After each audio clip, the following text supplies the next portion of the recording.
Hi everyone, here is the meditation for the day. So this is Jesus and mankind. The act of the presence of God. O Jesus, teach me to love others as you love them. Meditation number 1. The sacred soul of Jesus always remains in closest union with the Blessed Trinity, and therefore the most profound contemplation. Yet he is ever mindful of the needs of mankind. It was for men that Jesus came, to save them and to bring them to the Father, and he gives himself to them with the utmost solicitude and abandon. The same charity which unites Jesus to his Father descends through the Father upon the men whom Jesus loves so tenderly. He wills to redeem them all because they belong to the Father, whose image and likeness they were created, to whose image and likeness they were created. In a most touching manner, Jesus expressed his tender love for men, comparing himself to the Good Shepherd. I am the Good Shepherd, and I know mine, and mine know me, as the Father knoweth me, and I know the Father, and I lay down my life for my sheep. John chapter 10, verse 14 and 15.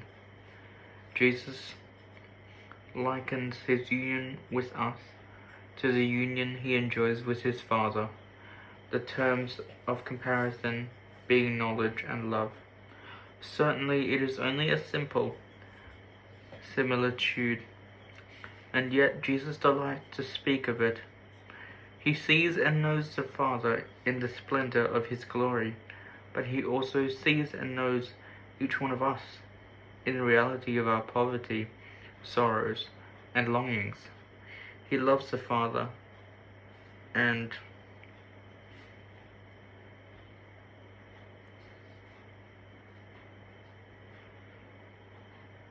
gives himself totally for his glory. And at the same time he loves each one of us and gives himself wholly for our salvation, or rather, Jesus sees and knows us only in the Father and in relation to him. This is the very reason for his love and for everything he has done for us. The infinite love for the Father has made him the Good Shepherd who gives his life for his sheep. Number 2. Our love and contemplation of God, our desire for intimate union with him, should not make us strangers to our brethren, should not lessen our sensitivity to their needs and sufferings. It should not prevent us from giving ourselves to them with true supernatural charity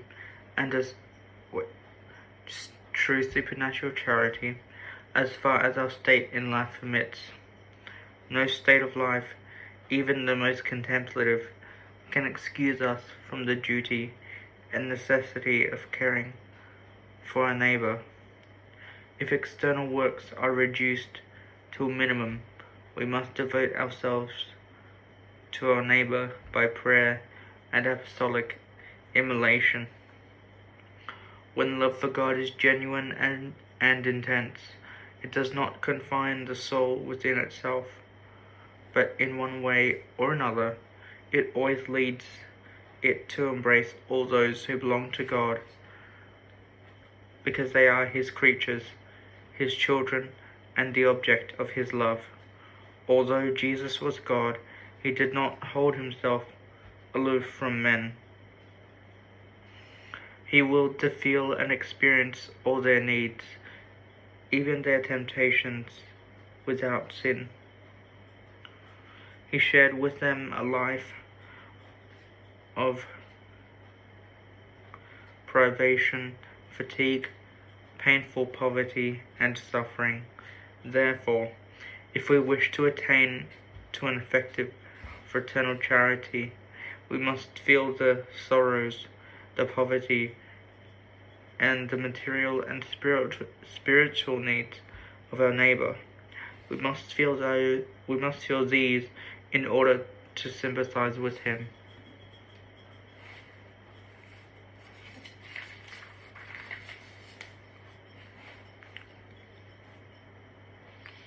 Help him and even share in his trials.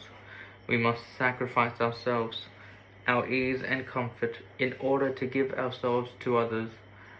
We shall be able to do this only if our love for our neighbor resembles the love of Jesus, that is, if it springs from our love of God.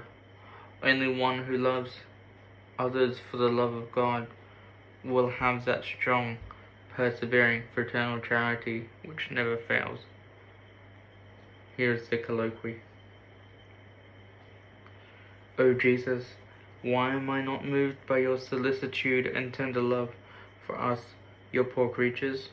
You enjoy the uninterrupted vision of the most holy Trinity, finding in it all your beatitude and glory. But you do not will that this glory and beatitude should be exclusively yours. You want to give us a share in it. O Jesus, I see that you sharing our poor human life of misery and suffering. I see you sharing our poor human life of misery and suffering, so that, making yourself like to us in sorrow, we might be made like to you in glory. Men have not understood you. They have not returned your love. They have crucified you. Yet you still love, because your love is not for your own personal satisfaction, but only for the glory of the Blessed Trinity. O Jesus, out of love for your Father, you have loved us to the point of sacrificing yourself entirely for us. Grant that, out of love for you and for your glory, I may know how to love my brethren and to give myself to them most generously. O my Jesus, how great is the love that thou hast for the children of men. The greatest service that we can render thee is to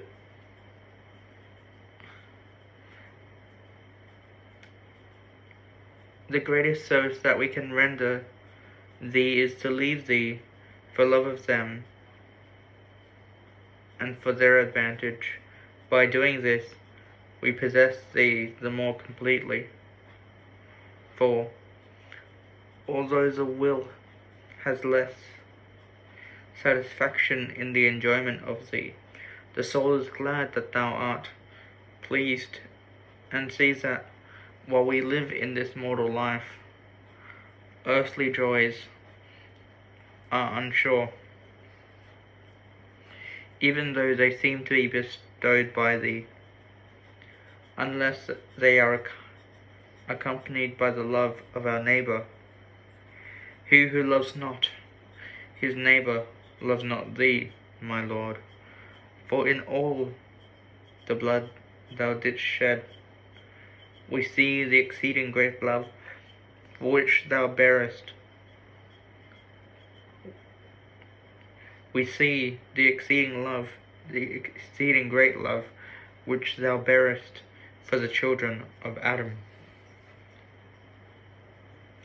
O Jesus, grant that, like you, I may live in continual union with God, and at the same time give myself to my neighbor. May I lead a life of continual recollection, prayer, and contemplation, yet a life wholly devoted to the service of others.